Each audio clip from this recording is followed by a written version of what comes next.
Today's question comes from Gus in Massachusetts.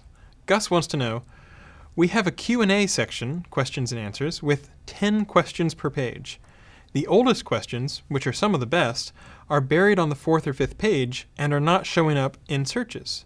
Do you have any advice on how to implement paging? Thanks. Okay, so I'm making a little bit of an assumption here, but I think what you're saying is you have one page of Q&A with 10 questions and answers, or links to 10 questions and answers, and then that links to page 2, and then that links to page 3, 4, 5, so you're chaining them down like that. If that's your situation, I can give you a couple recommendations. So the first one that I would do is try to include related questions, so you have links from one question to another question.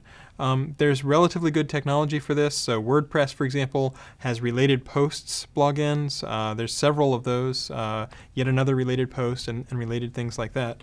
And what that lets you do is, as a user comes in, they finish one question, and then they get to see 4 or 5 questions that are sort of similar to that.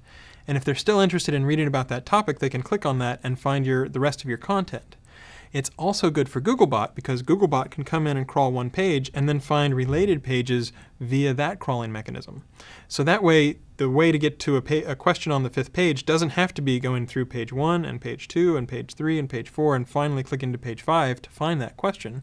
Instead, they might click through to the first question and then find immediately a question on the 5th page that's related. In general, the more ways that people can sort of find easily content within the site, related is a great way to do it. That can lead to PageRank flowing within your site a little more easily sometimes. The other thing to bear in mind is sometimes it sounded like you knew what questions were good.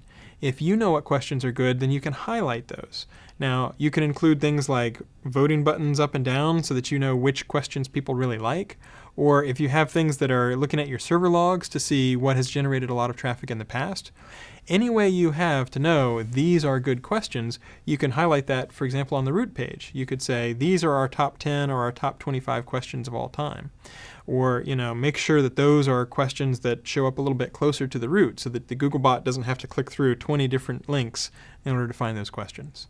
So those are a couple ways that you can think about to sort of make it so that your content is a little more surfaced, a little more discoverable, and then that way both users and Googlebot might be able to find your content a little more easily.